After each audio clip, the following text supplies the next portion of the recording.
So there you go. Perfect. Thank you. Recording. Yeah. Okay. Well, welcome everybody. So my name is Louise Peterson. I'm with the Outdoor Recreation Council of BC. I would just like to start off by acknowledging that I'm talking to you today from the traditional land of four nations: the Sinaiaks, the Tunaha, the Secwepemc, and the Stilks. Switching to a new slide here. Let's see here.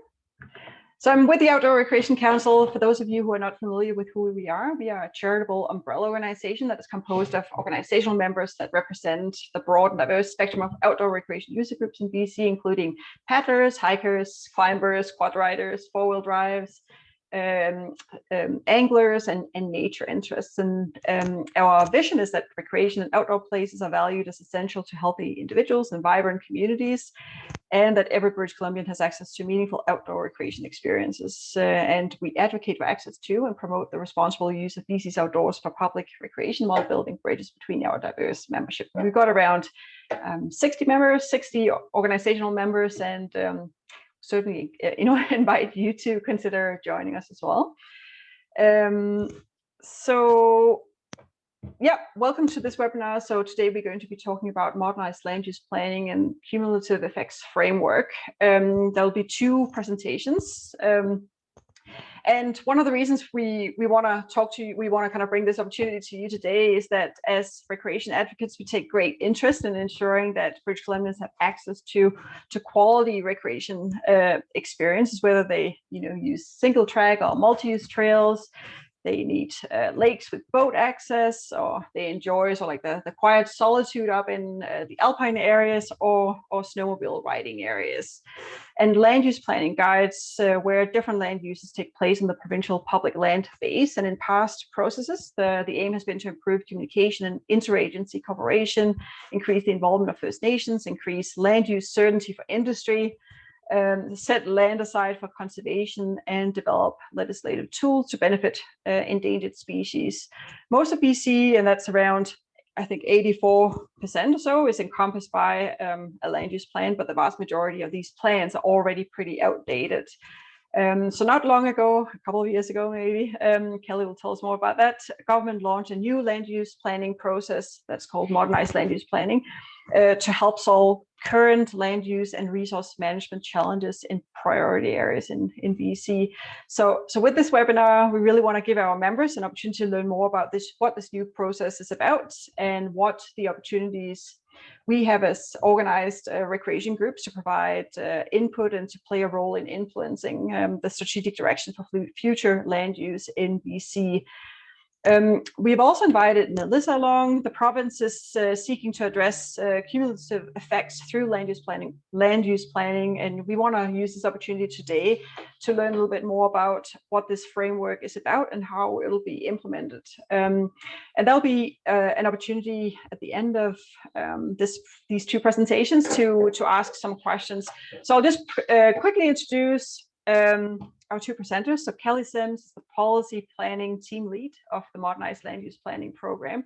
She's with FLNRO, the Ministry of Forest, Lands, Natural Resource Operations and Rural Development, and she's led the advancement of new land use policy and guidance as it relates to provincial land use and also public lands and waters. And on our website, sorry, you can read a little bit more about her, see her bio. We've also got Melissa Lucetta, is that right? It's a beautiful name. She's a strategic projects coordinator and policy analyst with the same ministry. And she's worked on the provincial cumulative effects framework since 2017. She's leading on that. She participates in environmental stewardship the environmental stewardship initiative working on the North Coast to assess cumulative effects on values with Indigenous groups. So she will give the second presentation. So yeah, please make sure that if you've got any questions along the way or now, please just put them in the Q&A box and we'll respond. We'll take those after the last presentation. So I'll just pass this along to you, Kelly.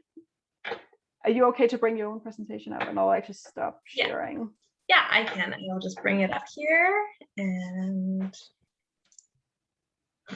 I got to screen share first.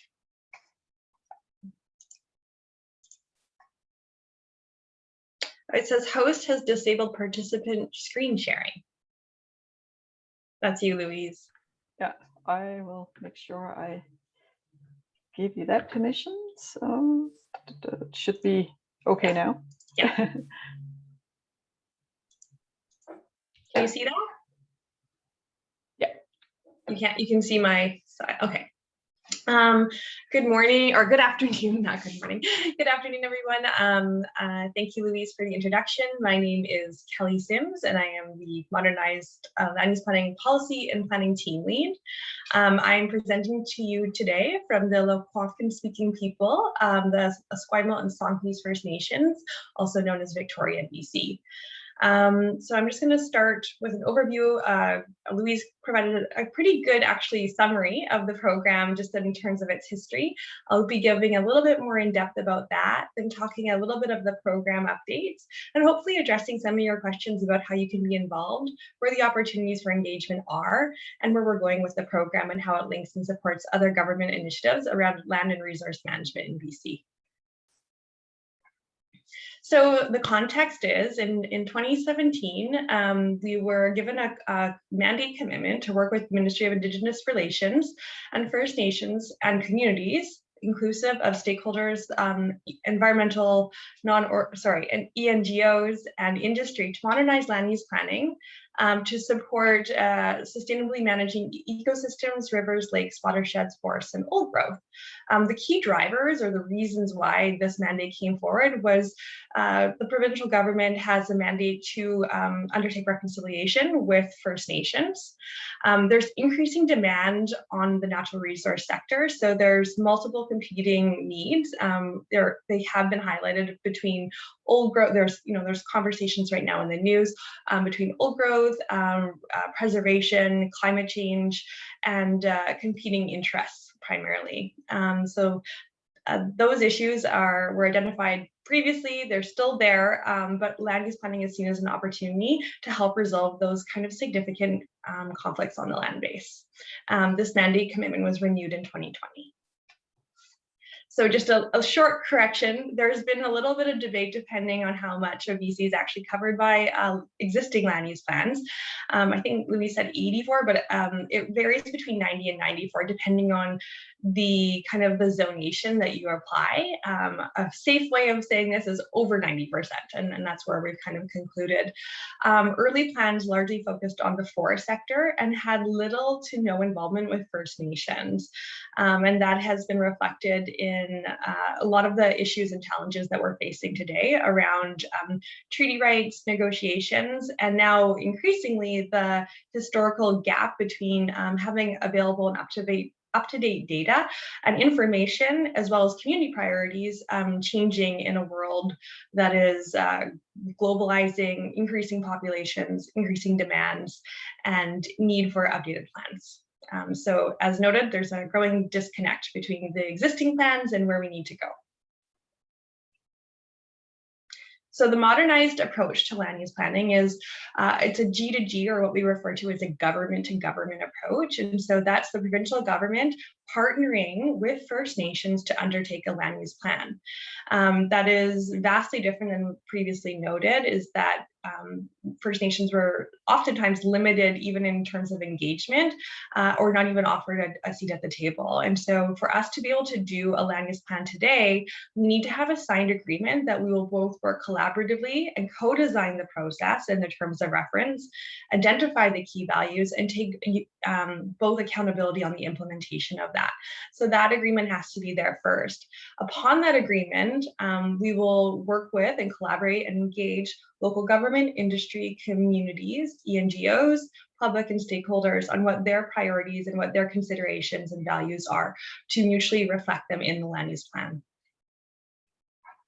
So as just gives you a kind of an overview of where we were and where we are now in terms of how land use planning is different today. As noted, limited engagement, and today we have a partnership-based approach. Earlier plans were what we call consensus building through multi-stakeholder tables. So past land use planning processes were very large. They were very expensive and took a lot of facilitation and organization, and brought together a lot of different stakeholders, which is really great in concept. The challenge is that it was identified that everybody had to agree on what the priorities or the values of that land use plan were. And what it resulted is really long, drawn out processes. And oftentimes the loudest person in the room got to see their way without actually being able to implement or reflect the other common issues and challenges that were identified at the time. So today we're taking targeted engagement with key stakeholders through advisory communities and through other organizations such as the Outdoor Recreation Council of BC, where and when appropriate at the regional level. Other past land use planning processes, as noted, they're comprehensive, so they're very large. If you look at some of the existing what we call land and resource management plan, also referred to as LRMPs, they cover vast areas, and they're at the time mostly focused on forestry, included some other sectors, but were really, really large. Today, modernized land use planning happens at 3 different scales. They all set over the overarching strategic direction of what should or how it can occur on the land base. But the biggest difference is that that we have a watershed level, which we call a type C land use plan. We have kind of a multi issue specific, which is a medium or a type B land use plan. And then we have, again, a comprehensive land use plan, which might try to address multiple issues. So such items such as climate change, industry conflict, or other competing or species at risk considerations. Land use direction on public lands was mostly on the forest sector. Today, we have to think of many different areas, everything from mineral tenure to water quality and quantity. So land use planning encompasses not just land, but water, inclusive of the marine environment and lakes, rivers, and so forth. And there was little integration with resource monitoring and evaluation programs. So at the time, those LRMPs and SRMPs, strategic resource management plans, they had what were identified as a need for an implementation and monitoring plan sometimes. Oftentimes they weren't funded or implemented. And so there's a huge gap on actually what happened and were they effective, or how effective were they, and where are we today in terms of considerations around cumulative effects and the integrated monitoring to inform good decision-making on the land base. So what is land use planning? Land use planning sets the strategic, so the direction, to guide sustainable stewardship of provincial public lands on waters. It sets the high-level direction to define what can occur on the land base and where. So you'll see on the right side, or maybe your left side, there's a little diagram there. And so modernized land use planning falls within that overarching, that high-level strategic designation about what should happen on the land base. Then you would have other land use, or other plans you might hear come up, and or such as tactical planning, and those would be reflective of forest level landscape plans. And then on the more detailed level, or at the operational level, you'll see tenures or cutbacks or plans that would manage those types of details. So land use planning direction is set through objectives. Objectives are referred to as defining a desired future condition and an enforceable goal and statement. So this can happen in 2 different ways. There are legal objectives. So there's actually legislation and regulations that support the conservation, such as a wildlife habitat area or so forth through existing legislation or the Land Act. Or there is policy, which is not, it's policy, so it should be it should be followed by, but it's not enforceable. And so that would just be a regular objective. And these are achieved through setting strategies for monitoring and implementation. This can be done at different levels and scales, and that's done through zonation. So oftentimes if you go through GIS, you might see, or ArcGIS or our own GeoBC data set, you'll see that there's different zonation or planning units, and that will give you the details of the type of objectives in them, and they help define the what, where, when, and how the objective will be achieved. So that's an example in the bulky land and resource management from past.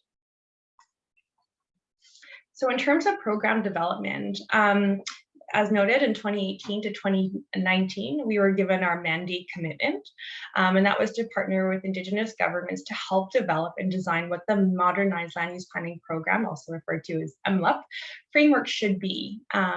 So what we did is we have gone out to nations throughout the province over the last 2.5 years, having conversations and discussion about what is that framework, how do we partner, what's our scope, and how do we actually co-design something that we haven't done before. It looks way different.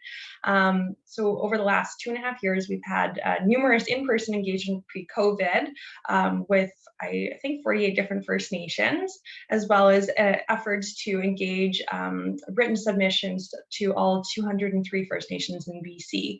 We've had pretty good feedback, and to that date, we have a number of what we heard reports that are posted publicly online if anyone is interested in what that feedback was.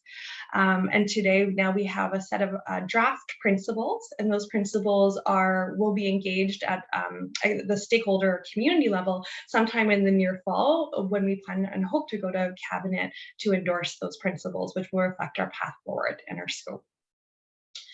Throughout all of this, we have been engaging with stakeholders at different levels, either through forums such as this or industry associations, and through larger First Nations organizations such as the First Nations Leadership Council, to make sure that we're aware of community concerns, and that local governments in themselves are included in the process. And so there's lots of conversations going on in an organized way, but also at a regional level, which are project specific. So I'll reflect that soon. So these are the planning phases and opportunities for stakeholder engagement, which I've identified in dotted outlines. So in modernized land use planning, it follows a very standard and pretty similar process that you probably, if you are familiar with land use planning, this was what would typically occur with some updates. There's the pre-planning phase. So this is where we discuss with nations at a regional level if there's an interest to undertake a land use plan, that there's capacity, there's interest, there's a passion, and a need to do this, and that they will actually collaborate or can collaborate and work together to build trust in a relationship to move it forward.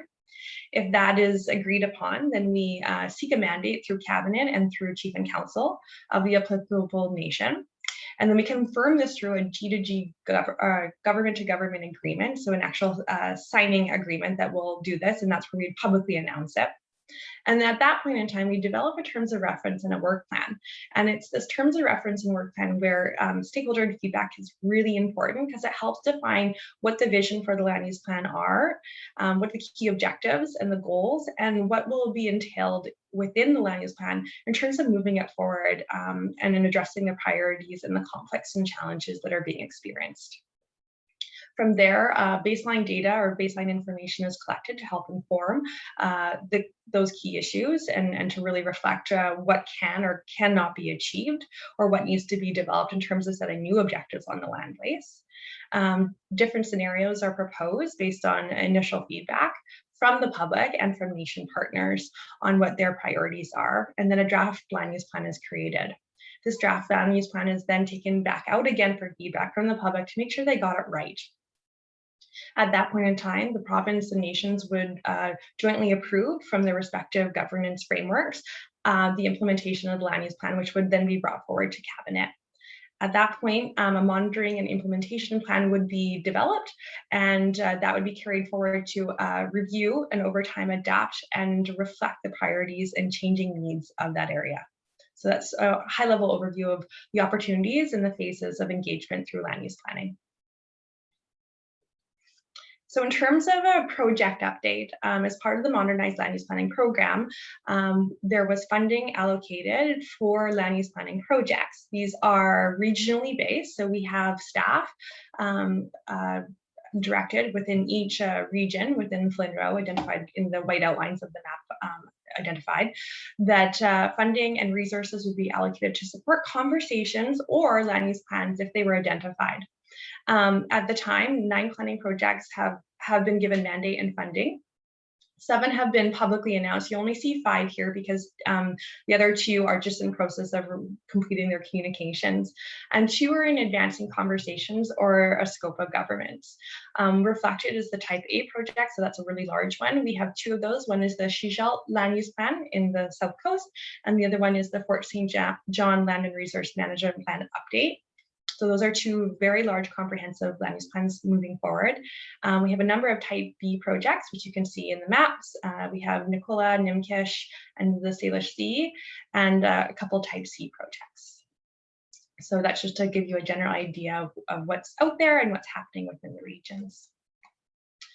So linkages, challenges, and opportunities. You'll see this diagram, and I've shared it before, and it can be a bit overwhelming. What it outlines is exactly that: the linkages, the challenges, and the opportunities. Modernized land use planning is built upon other existing initiatives to really help support and implement them. 2 you may or may not be familiar with are called the Collaborative Stewardship Framework and the Environmental Stewardship Initiative, also referred to as CSF or ESI.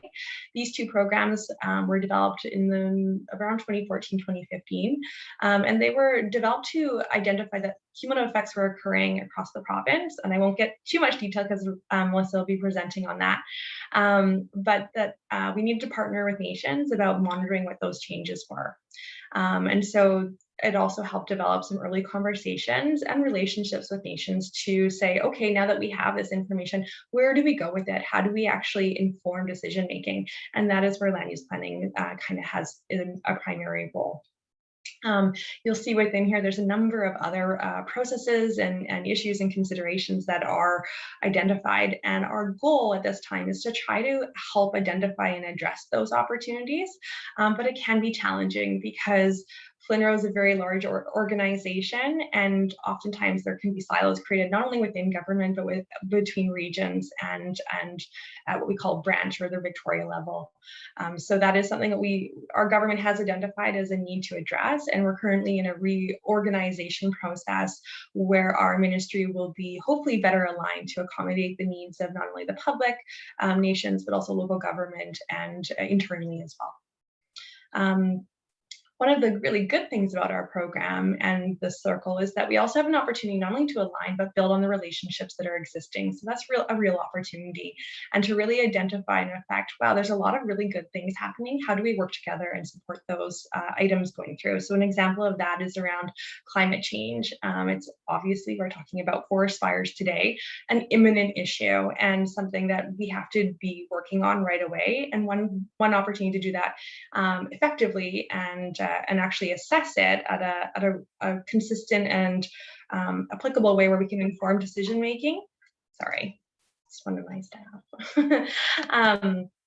Is to include it in our land use plan, and the opportunity is I and our team have an opportunity to work with some of the best and the experts in it to develop policy and guidance that will help inform it and actually do something about it, so that tangible and applicable policies and objectives can be set to help address those issues, such as forest fire, climate change, and drought. So progress and early success, and I'm just going to do a check-in. Louise, how am I doing for time? Okay. I talk quickly, but hopefully not too quickly. Progress and early success. So in terms of provincial Indigenous engagement, like I said, we've been meeting with a lot of Indigenous communities throughout BC and nation governments. And so we have our draft principles, which are probably end of August, we're moving that forward. So that's really exciting. We have 5 different government-to-government agreements in place in BC to move land use planning projects forward, which is really exciting. We are challenged because of COVID to meet, and those face-to-face relationships are really important. but they are happening, which is very promising. Also, we are in the process of updating policy and tools. So just as a note, we have recently launched a new policy on stakeholder engagement and best practices that regional project teams are advised to undertake, and that is on our website. And in 2020, we launched the new land use planning engagement platform, and I'll show you a little bit more about what that is shortly. In terms of project policy and integration, 2 documents that are coming up. There's the stakeholder engagement plan, but 2 other ones that will hopefully be helpful for the public to know what the opportunities are for applying I don't want to say rules, but objectives, and setting new goals on priorities for the land base. And one is called, it's a modernized land use planning approach to the legal tools that can be used to implement land use planning objectives. And that will be released for publication at the end of the month, as well as another one that outlines how to write land use planning content. So what really is required to write the overall objectives, and what type of strategies are developed and implemented to achieve those objectives. And so those 2 policy guidance should be posted by the end of the month, which is very exciting. So that's just a little bit of an update there.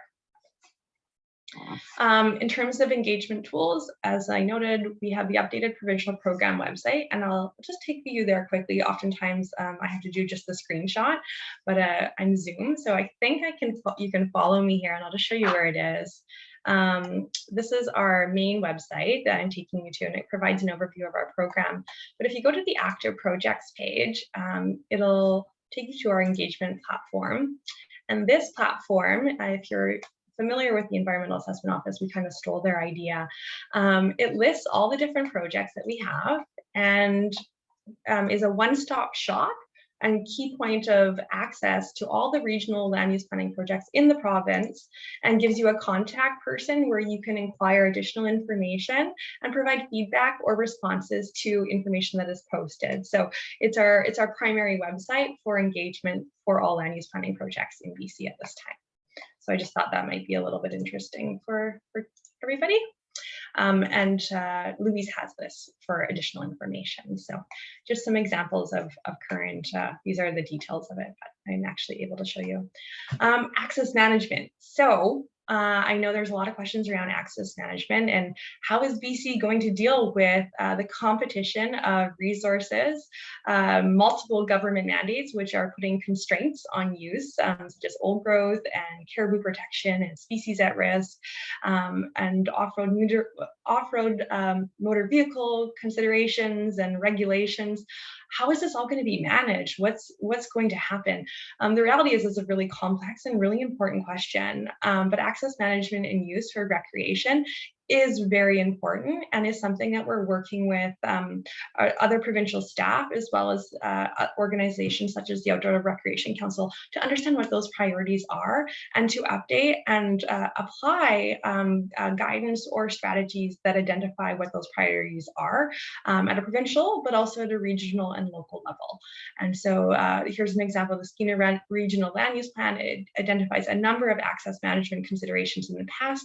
This one is very outdated, but the same level of regard and need for these types of thoughts will be included in there, and they will be set by the development of the vision, goals, and objectives and the planning table, and you will be able to provide your thoughts and feedback in those spaces as I identified previously. I thank you so much for your time. I do talk quickly, so if you miss anything or if you have questions, I'd be happy to take them at the end of the presentation after Melissa. Melissa, I'm going to pass it over to you.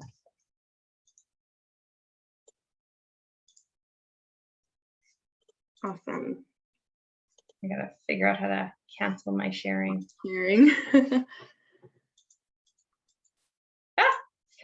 Are you still, am I sharing still? Melissa, I think you can start. Can you share? Can you share yours? Just yes. Select it. Yeah. Thanks. Good. Amazing. Okay. All right. I'll do full screen. All right. So hello, everyone. My name is Melissa Lucetta, and I'm a strategic projects coordinator and policy analyst for the cumulative effects framework. I work at Flinroe in the same group as Kelly does, and I'm joining you today from the traditional territories of the Lekwungen speaking people, the Songhees, and Esquimalt nations. And today I'll be giving you an overview presentation of the provincial cumulative effects framework. We call this presentation the CEF 101, so you'll get the really general basics on what the cumulative effects framework is, what it does, and exactly how we roll it out. So I'll provide you an overview of the cumulative effects framework, notably how we go through our process from selecting values all the way through to applying our results in decision making. I'll also speak to the linkages between the cumulative effects framework and other provincial initiatives that we have, and I'll let you know sort of the current status of what we're doing right now and where to find additional information on the framework as well. So before we get into talking about the cumulative effects framework, we should really know exactly how the province of BC defines cumulative effects, and it is quite a hefty definition. So it considers the changes to environmental, social, and economic values caused by the combined effects of past, present, and future human activities and natural processes. So quite a bit. So we're looking at specifically environmental, social, and economic values, not just in the past and present, but also in the future, and not only at human activities, but human activities and natural processes such as climate change. Very big definition, but really interesting. So overall, the BC Cumulative Effects Framework is a set of policy, procedures, governance, and decision support tools that supports the assessment of management of cumulative effects across British Columbia. And the goals of the framework are, first of all, to improve the ability to manage values that are of importance to British Columbians, as well as achieving their desired conditions. Also supporting the consideration of Aboriginal treaty rights and interests of Indigenous peoples, supporting efficient and streamlined decision-making, and supporting durable and transparent decisions in decision-making. Now, the Cumulative Effects Framework is guided by the Cumulative Effects Framework's interim policy for the natural resource sector, and the hyperlink here will take you directly to that policy page. But the policy was approved by natural resource decision makers in 2016, and with this approval, there was no established legal requirement or authority for decision makers to consider cumulative effects through the establishment of this new policy. However, later on in 2017, the Natural Resource Board put out a letter to all strategic or statutory decision makers in the province, expecting them to consider cumulative effects in their decision-making areas where cumulative effects information is available. So this doesn't have any legal requirements. People aren't fully expected to consider or have to consider cumulative effects in decision-making, but is really strongly encouraged where that doesn't exist in legislation. Notably, our interim policy has this sort of interim label on it, and I'm seeing more and more policies come out with that sort of thing on it. But the interim label really just serves to acknowledging that we're always going to be continuing to evaluate and revise our policy and our framework as we need to, and also continuing to engage with First Nations and stakeholders across the province. So for more information, you can just click on that hyperlink. It'll take you to the policy. Now for the cumulative effects framework process, these are the 5 main steps, and I'll talk about each of the steps in the next couple slides. But the first step in the process is to select your values. After that, you develop a protocol. After that, assess your condition, then report on the condition, and then you can apply it in decision making. And we do have this important feedback loop to review and repeat, because we're always interested in continuous improvement on our cumulative effects framework and our evaluation methods. So when choosing value to be assessed under the cumulative effects framework, we have to sort of know how the province of BC defines values. So overall, values are defined as the things that the people and government of British Columbia care about and see as important for assuring the integrity and well-being of the province's people and communities, economies, ecological systems, and it can be defined in policy, legislation, or agreements with First Nations. So overall, value is a piece of the environment or any other sort of ecological or economic layer that people really care about and are interested in sustaining into the future. Now, when selecting values, it would be nice to select a bunch of values for assessment, but values really take a lot of time to put through a cumulative effects assessment. So we really have to be specific on what values we select. And in order to do that, we use some criteria in order to do this. So our primary criteria for value selection is that the value has some sort of approved management objectives. So this can be in any other legislation, regulation, policy, or even in land use plans. The value should support Indigenous interests and the exercise of Aboriginal and treaty rights. Ideally, the value should be spatially mappable, and the value should be subject to cumulative effects, so have one or more activities or natural processes affecting the value at once. Now, we also have secondary criteria for value selection and prioritization. And a really great one in order to reduce duplication in efforts is that values should sort of be complementary to other cumulative effects values that are being assessed. So not really redundant. A great example of this is our old growth forest value and our forest biodiversity value. Together, those assessments, when they are brought together, sort of gives you a holistic picture of what the land base is looking like and exactly how it's functioning, whether it's good or bad or moderate in some spots. So together, you're able to get a really good picture of the land base when combining those value assessments together.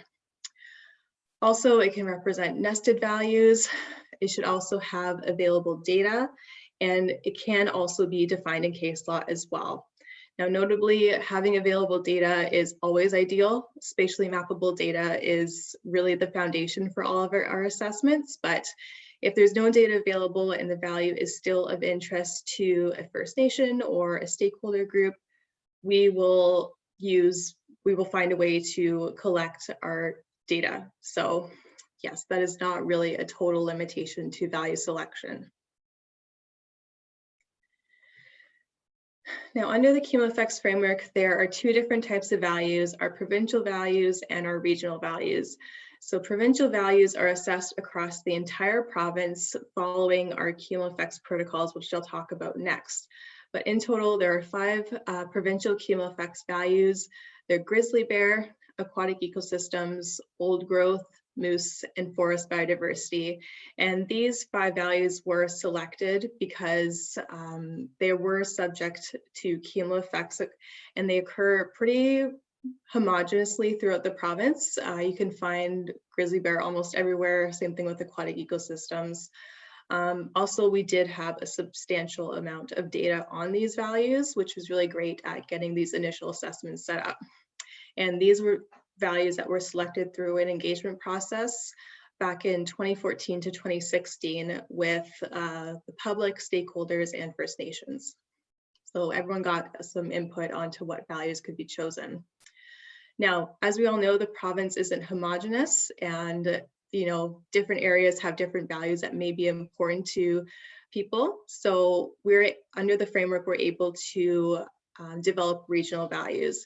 And instead of being assessed across the entire province, these are obviously assessed at a smaller regional scale where they occur. So an example of some of the regional values that are being assessed include bighorn sheep, mule deer, elk, marbled murrelet, northern goshawk, fish and fish habitat, visual quality, and cultural cedar. So these are assessed in certain pockets throughout the province and as they are defined to be important to the people of British Columbia. Now, once we have our values established, we go ahead and develop our cumulative effects framework protocols. And the protocols basically outline a standard methodology for assessing the current condition of the value. So we have one of these for every value that we have right now, and those are also available on our website. But basically, these protocol documents describe overall the government objectives for the value. We also describe a conceptual model, our assessment methods, what goes into it, including valued components, indicators, benchmarks, management triggers, and the assessment unit in which we assess it at. We also discuss our data sources and any assumptions and limitations in the methodology. Again, it does have the interim label on it. As you can see in the diagram, this is an updated protocol for a grizzly bear value. We just updated that in 2020, and we did it through engaging with a lot of provincial grizzly bear experts as new science and information recently came out supporting the assessment of grizzly bears. So really interesting. The documents are fairly complex, so you do sort of need a little bit of background on the value themselves, but they're a pretty interesting read. And of course, these protocols, they're all sort of a tier 1 GIS-based assessment. So we're not exactly going out on the land base collecting data and information. It is just strictly a GIS-based assessment. So yeah, we provide a lot of the inputs and data as well through these protocols. Now, once we have the protocol and we have our methodology, we can go ahead and assess and report on the condition of the value. So in the first step in doing this, we obviously have to collect our data, and primarily we always use a lot of the publicly available information. So we retrieve that from Data BC, particularly the British Columbia data catalog. And then we get into running our assessment model. And I am not an expert on assessment models, so please don't ask me any questions on that, but there's lots of specific inputs and different data layers that go into it. So after we run our model, we get these beautiful maps of our reporting results, and we show these on the land base with a colored scale to show exactly how the value is performing on the land base. And this is a screenshot of an interactive web tool we call SBOT, or the Stewardship Baseline Objectives tool that we use in the Howe Sound area. And when you go online into this interactive platform, you can actually click on each of these little land parcels, and it'll give you all the information about each of those indicators that is chosen for here.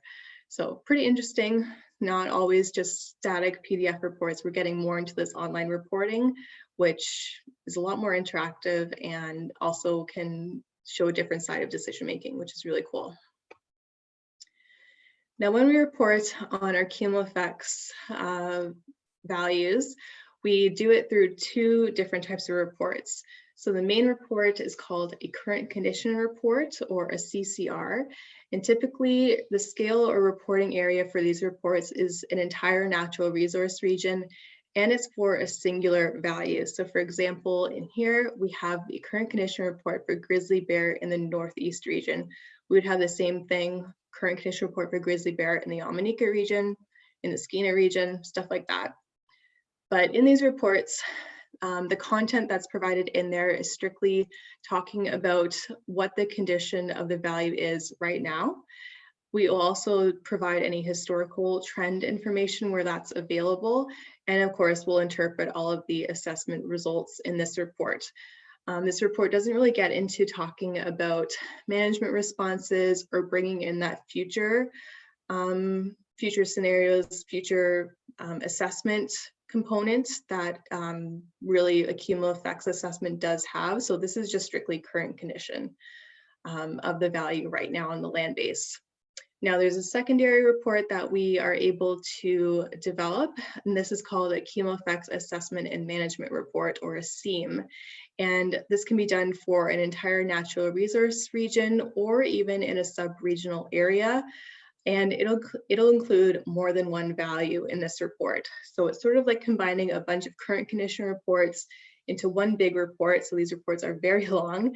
but it sort of synthesizes the values a bit more, summarizes that information on all the values, speaks to the future condition as well of the values and how they may interact under different scenarios.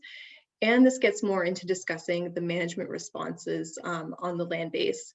Really great example, and well, the only example we have so far of where this was applied was for the Elk Valley through their SEAM report, and you're able to find this on our website as well. It's very lengthy, but it's really interesting to see exactly how everything is combined. It's really cool.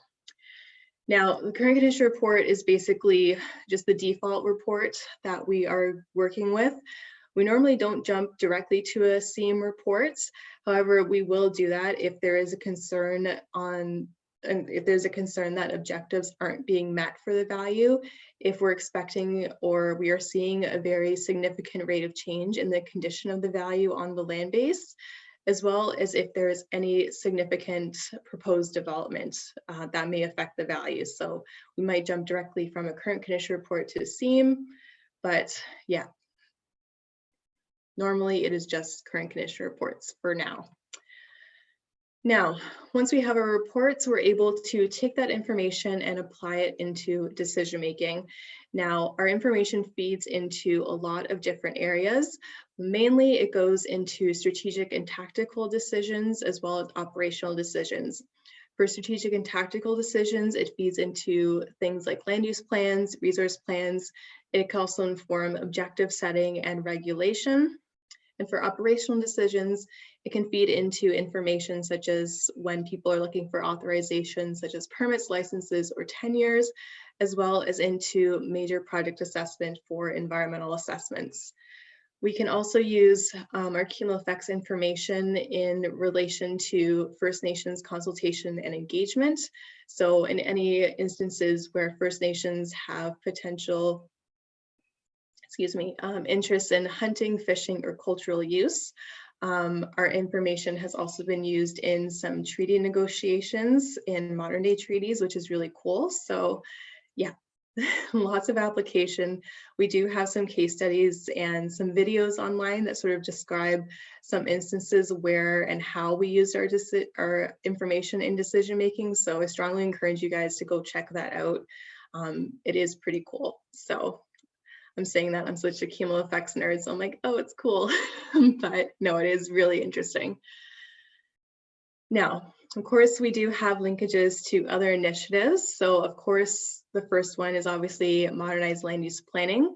So with our cumulative effects information, we are able to provide this into the modernized land use planning process, especially during the plan development stage, where we can use our information to give people an idea of exactly how the value is performing on the land base currently, and it can inform how land use plans may be able to support the value going into the future. Also, it links to the environmental stewardship initiative and collaborative stewardship framework that Kelly mentioned earlier. The Environmental Stewardship Initiative is mainly an initiative driven out of the north part of the province, so across the Skeena, Amanika, and Northeast region. This was established in 2014 due to the big LNG boom that happened then. So government put towards some resources for the province and First Nations to collaborate and work on assessing cumulative effects to values in that area. So each region sort of has their own values that they selected, and we are working on producing current condition reports and helping to provide information for decision making going forward. Same thing with the collaborative stewardship framework. It wasn't established through LNG though. It was a framework that also came out that also partners with the province and First Nations to assess cumulative effects, which is really interesting. There is a bunch of tables across the province, really similar to ESI as well. So there's that. We also provide information to the Forest and Range Evaluation Program to help inform their field monitoring and data collection. So if we're seeing that a value might not be performing that well on the land base, they can actually go out and check that, do their monitoring in those areas to confirm what we're seeing. So it's really great because they do the on the ground monitoring. We do sort of the just initial GIS assessment, so they're able to confirm the results. Now, with the cumulative effects and the forest and range evaluation program, we can really bring our information together through something called integrated monitoring and assessment. And this is where we provide both of our information to sort of align more on the status of reporting for resource values. So we combine them through these integrated monitoring and assessment reports. And this link will take you exactly to that page.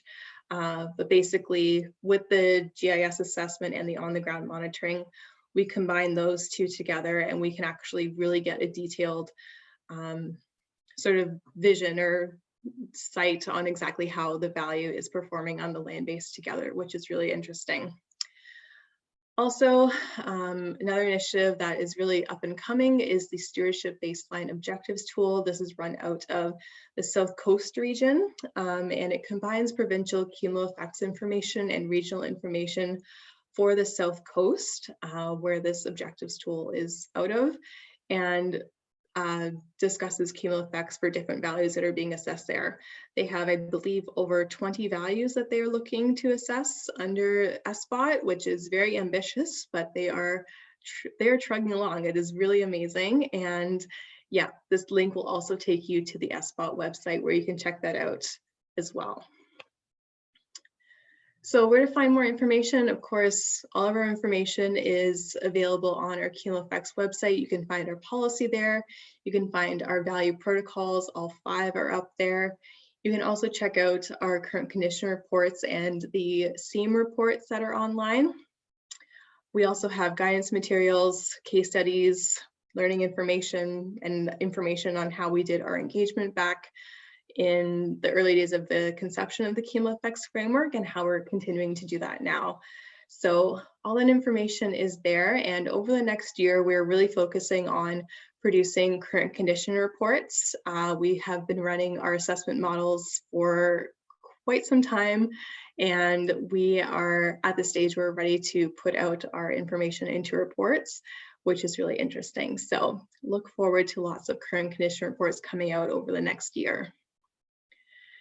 Now, of course, if you have any questions, you can ask them now. And if you think of them later, you can obviously email me as well. My email is there. You can also email the generic email inbox. I monitor that as well. So either way, you'll get directed to me. So yeah, that is it. I will take, or I guess we will take questions now.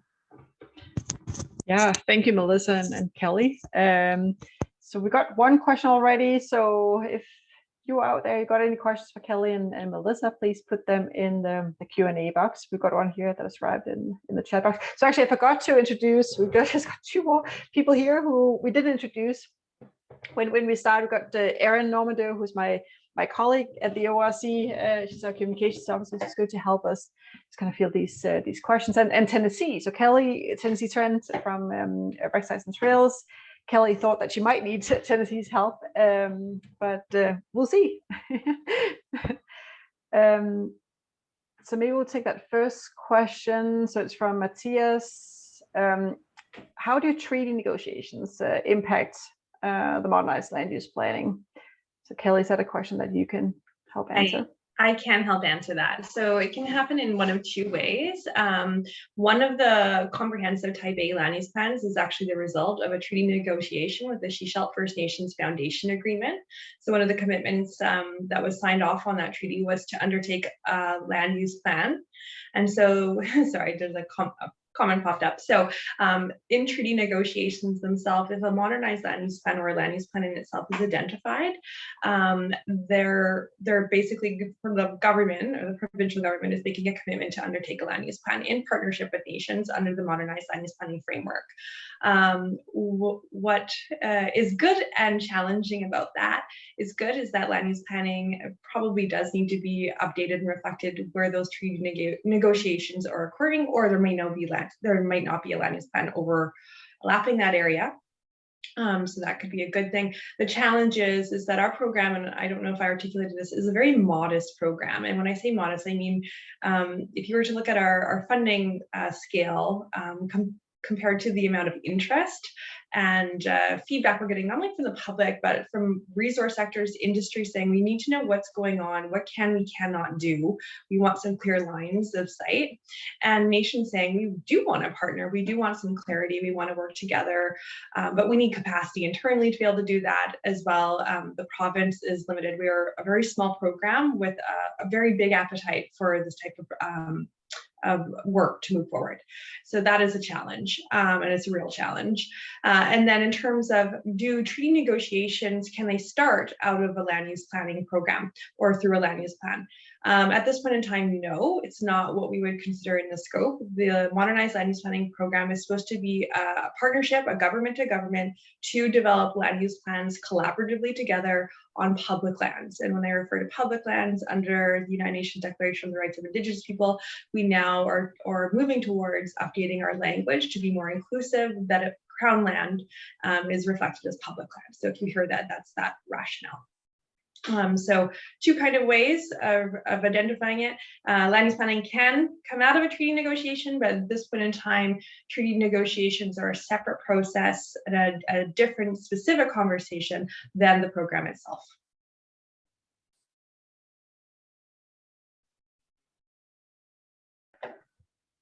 Well, I did receive a number of questions in advance, so I can also put those forward to you. Sure.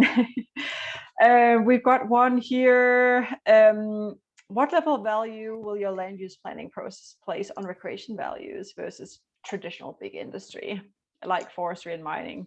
So a lot of communities, they see that they have this, you know, they envision their future as one that involves recreation, and they see an interest in protecting recreation. So how does the process make sure that those are not overlooked? Yeah, for sure. And I think it is an important point, and it's to stay organized, and it's really bringing those priorities and those conversations to the opportunities for feedback. So first identifying, is there a land use planning process going on in your region? If so, where and who's involved? Educating yourself on that, and then articulating that, saying access, recreation, and use is really important priority. It probably is on their radar to some extent, but bringing it forward to the planning table's radar earlier, and identifying that you'd like to be involved in those conversations is a good way of identifying and prioritizing. In terms of how priorities around values are set, that is set by the planning table. So that's the province and nations working together, but also stakeholders and where they sit and where their conflicts and concerns are also being identified.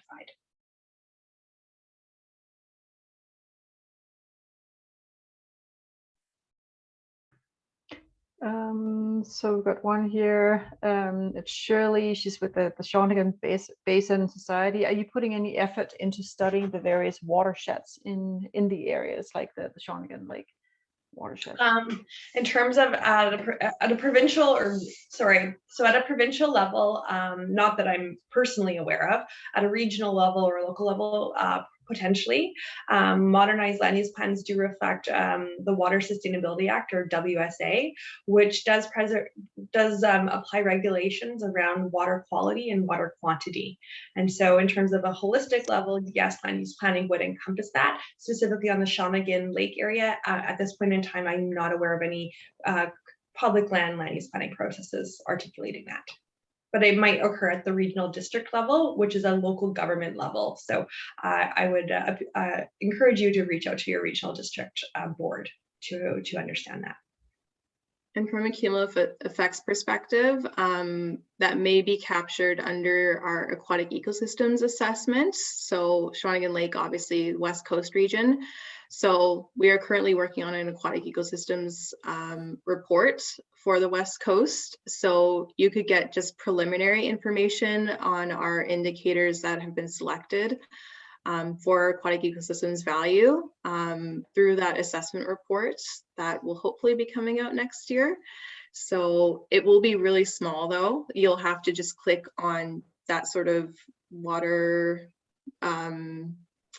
the polygon basically for Shawnigan Lake to get that initial information. But again, just a GIS high level assessment. If there is like any sort of on the ground monitoring that can be done, yeah, it might be better through the local level assessments.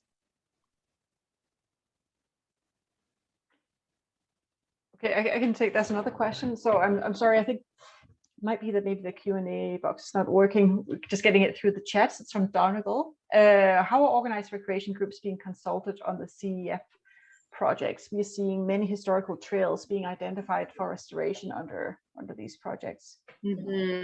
Yeah, so we're in sort of a stage where we're working on producing a lot of the reports. We're not in a specific engagement stage. But of course, if you have any sort of suggestions on how to improve assessments, or you would like to see some recreational aspects being brought into the assessments, you can obviously reach out to us and bring those out. But in terms of like recreational sort of, I guess, like GIS layers that we would use in the assessment, we do sort of include sort of the trails data layer in all of our assessments. It's really hard to sort of picture them on such a large scale. Like if we're doing a whole natural resource region, the impact from a trail will be really negligible compared to like the impact of like a mine or like an LNG facility, but they're still captured in the assessment. And again, cumulative effects, you know, of the trails being there established, it all contributes to effects on values, positive and negative.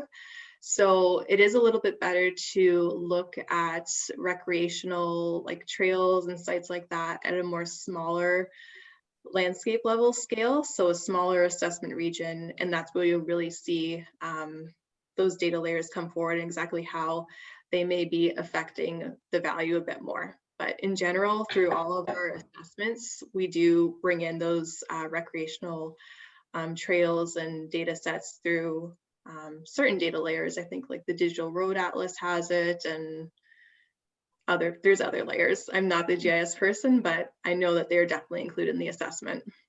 And then just, I don't think you answered the part of my question. So like, how do you organize recreation groups? How do they get consulted on these projects? It's just saying that some projects have already been completed. So how does, could be the hiking association or the snowmobile federation manage to kind of get themselves on the radar and get invited so that right, it is an inclusive process.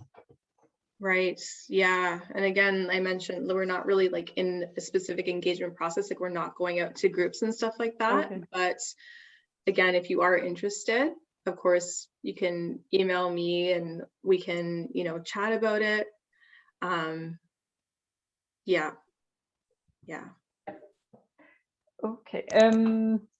Do we have any more questions?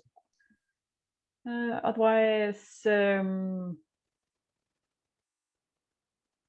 And what about you, Kelly? So like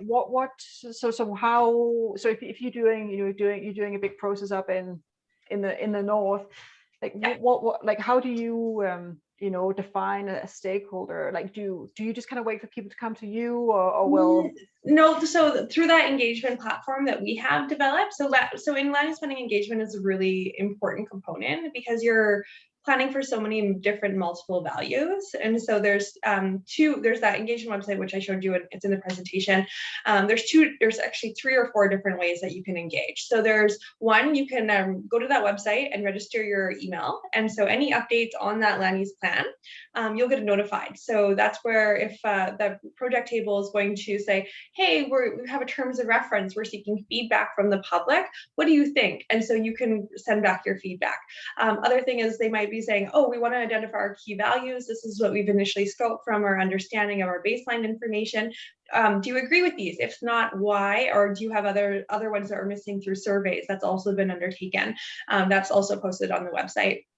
Same with all the results. And if there's any workshops or meetings, so a lot of times they'll actually be, each project has to develop an engagement strategy and an engagement plan, which includes how they're going to engage to affected users. An affected user would be those that are part of the local recreation club or so forth. And so let's say the Rod and Gun Club, they want to understand how they're going to be affected. And so they would invite those different stakeholder groups that have a specific public interest or special interest to participate in key workshops around those conversations.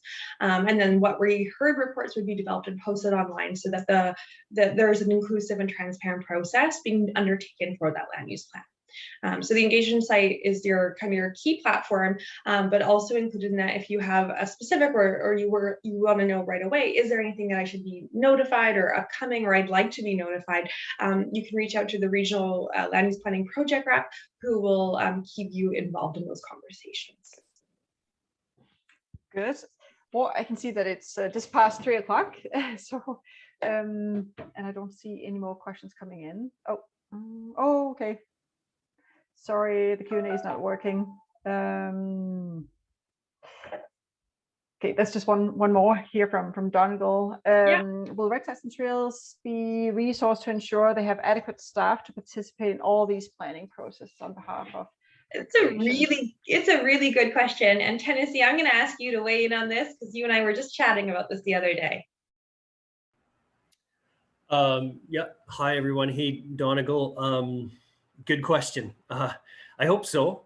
As you know, we have one recreation officer per recreation district in the province, 19 of those. All of them have very significant workloads, and it is difficult for them to participate in all of the various processes that go on, from tourism and destination development to land use planning to treaty negotiations and treaty land selection processes and recreation stakeholder engagement processes and all of the other work that our staff do. So I hope so. I hope that we see some resourcing to come along with the modernized land use planning framework to help rec sites and trails stay engaged through this process. But I certainly can't make any promises about that today. Go ahead. Yeah, Tennessee and I, so I'm in the land use setting. He's the trails director for the province. And so we're working together to try to understand where those demands are going to happen and where they're occurring. And hopefully we can work towards addressing that issue.